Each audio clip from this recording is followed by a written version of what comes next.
अध्याय 19 अग्निकुंड, शुद्धि की ज्वाला। नील गुफा से बाहर निकलते ही सूरज की रोशनी ने चारों को मानो फिर से जीवित कर दिया। पीछे छूटा अंधकार अब केवल स्मृति बनकर रह गया था, लेकिन आगे का रास्ता कहीं अधिक कठिन होने वाला था। कालगति यंत्र के अब केवल 2 टुकड़े बचे थे और उनमें से एक था अग्निकुंड में छिपा। नीलकंठ ने एक पुराना मानचित्र खोला और कहा, अग्निकुंड कोई स्थान नहीं, एक जीवित अस्तित्व है। वो पर्वत की गहराई में धधकती आत्मा है जो केवल उन्हें स्वीकार करता है जिनकी आत्मा भी अग्नि की भांति शुद्ध हो। बलवीर मुस्कुराया, मतलब ये भी कोई परीक्षा होगी? अनिका ने गंभीर स्वर में कहा, नहीं, यह अंतिम शुद्धि होगी। अगर कोई भीतर गया और उसका मन असत्य से ग्रसित हुआ तो वह भस्म हो जाएगा। रास्ता खतरनाक और विकराल था। उन्हें हिमालय की उत्तर दिशा में एक ऐसे पर्वत पर चढ़ना था जिसे दग्ध शिखर कहते हैं, जहां बर्फ नहीं, आग है। जैसे जैसे वे ऊंचाई की ओर बढ़े, धरती गर्म होती गई। पेड़ झुलसे हुए थे, पक्षी दिखाई नहीं देते थे और आकाश सदा लाल था, मानो सूर्य खुद पिघलकर आसमान पर फैल गया हो। रास्ते में भूगर्भीय दरारें, धुएं और लावे के फव्वारे उन्हें रोकने लगे। अचानक सामने एक बूढ़ा साधु प्रकट हुआ। उसने अपना नाम बताया, ऋषि कालमुनि।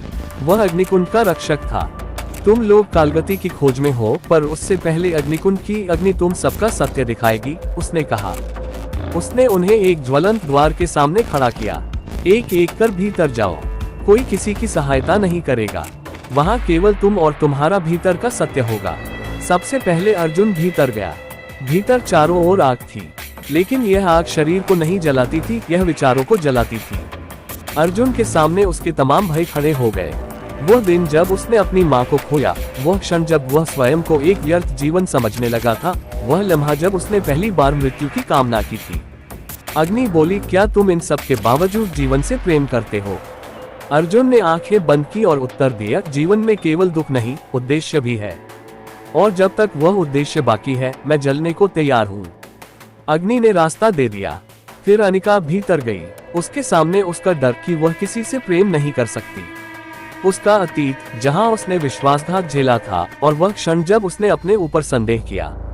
अग्नि ने पूछा, तुम कौन हो, विज्ञान की पुजारी या विश्वास की? अनिका ने कहा, मैं दोनों हूँ। विज्ञान मुझे सत्य दिखाता है और विश्वास मुझे आगे बढ़ाता है। फिर बलवीर की बारी आई। उसके भीतर बचपन के अपमान, अकेलेपन और हंसी के पीछे छिपे दर्द का तूफान था। अग्नि ने पूछा, तुम किससे भागते हो? बलवीर बोला, खुद से नहीं, उस दर्द से जो मैं कभी बांट नहीं पाया। लेकिन आज मैं तैयार हूँ, जल जाने को भी और खुद को स्वीकारने को भी। तीनों बाहर लौटे, जैसे अग्नि ने उन्हें जन्म दिया हो। अब बारी थी नीलकंठ की, लेकिन जैसे ही वह भीतर गया, एक रहस्यमयी कंपन ने पूरे पर्वत को हिला दिया। कुछ समय बाद नीलकंठ लौटा, पर उसकी आंखों में रहस्य था।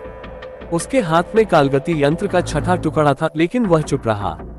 बलवीर ने पूछा, क्या हुआ भीतर? नीलकंठ ने बस इतना कहा, कुछ सच्चाइयां तभी बतानी चाहिए जब समय पूरी तरह तैयार हो। अब वे 6 टुकड़े पा चुके थे, केवल एक टुकड़ा शेष था, दिव्य नाभि। नीलकंठ बोला, अब अंतिम यंत्र उस स्थान पर है जहां जीवन और मृत्यु दोनों की शुरुआत होती है, समय की नाभि में। उसे पाना आसान नहीं, क्योंकि वहां प्रलयगामी स्वयं हमारी प्रतीक्षा कर रहा है। अर्जुन ने मुट्ठी भींचते हुए कहा, तो चलो आखिरी टुकड़े की ओर। 6 टुकड़ों को जोड़कर अब कालगति यंत्र लगभग तैयार था, लेकिन वह अभी भी अधूरा था। अंतिम टुकड़ा कहीं छिपा था, उस स्थान पर जिसे दिव्य नाभि कहा गया, वह स्थान जहां सृष्टि की पहली धड़कन उत्पन्न हुई थी। नीलकंठ ने बताया, दिव्य नाभि केवल एक स्थान नहीं, एक जीवित चेतना है। वहां केवल वही पहुंच सकता है जो स्वयं को पूरी तरह त्याग दे। नीलकंठ ने अपने कंधे से एक छोटी सी मणि निकाली। यह मणि केवल वही साधक प्राप्त कर सकता था जो कभी मृत्यु से लौटा हो। बलवीर आश्चर्य में पड़ गया, मौत से लौटे हो तुम? नीलकंठ चुप रहा। उसका उत्तर समय देगा, बस इतना कहा और मणि को आकाश की ओर उठाया। आसमान में बिजली कड़कने लगी, धरती में कंपन हुआ, सामने पहाड़ फट गया और भीतर एक प्राचीन द्वार प्रकट हुआ। उस द्वार के ऊपर संस्कृत में कुछ लिखा था, कालस्य गर्भद्वार। ये है काल का गर्भद्वार। चारों ने एक दूसरे की ओर देखा और बिना हिचक आगे बढ़े। भीतर प्रवेश करते ही उन्हें ऐसा प्रतीत हुआ जैसे वे धरती के गर्भ में उतर रहे हों। अंधकार नहीं था, लेकिन प्रकाश भी नहीं। यह कोई रंग नहीं था, कोई दृश्य नहीं, ये केवल स्थिति थी, एक शून्यता जो जीवित लगती थी। नीलकंठ ने कहा, हम दिव्य नाभि के निकट हैं। यहाँ तुम्हारे शरीर का कोई महत्व नहीं, केवल आत्मा ही यहाँ टिक सकती है। जैसे जैसे वे भीतर बढ़ते गए, उन्हें ऐसा प्रतीत हुआ जैसे उनके जीवन की स्मृतियाँ उनसे छीन ली जा रही हैं। अर्जुन को अपना नाम याद नहीं रहा, अनिका को विज्ञान भूल गया, बलवीर को उसका ह्यूमक होता लगा। यह एक मानसिक निर्वस्त्रता थी। तभी सामने एक तेज कंपन हुआ, एक आकृति उत्पन्न हुई। वह न तो पुरुष था न स्त्री, उसका चेहरा समय की तरह बदलता जा रहा था।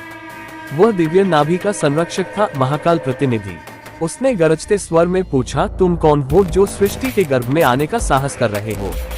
अर्जुन ने उत्तर दिया, हम वे हैं जिनके पास कोई विकल्प नहीं बचा, जो इस सृष्टि को प्रलयगामी से बचाना चाहते हैं। महाकाल प्रतिनिधि ने कहा, तुम्हारे साहस की परीक्षा होगी, एक अंतिम परीक्षण जिसमें तुम सबको स्वयं से, एक दूसरे से और मृत्यु से लड़ना होगा। अगर जीत गए तो तुम्हें मिलेगा कालगति का अंतिम टुकड़ा, हार गए तो सदा के लिए काल की गोद में सो जाओगे।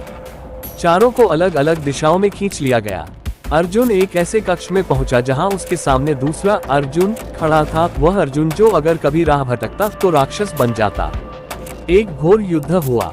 अर्जुन ने अपने भीतर की हर कमजोरी से युद्ध किया। अंततः उसने अपने भय और क्रोध पर विजय पाई। अनिका को विज्ञान और आध्यात्म के बीच खड़ा कर दिया गया।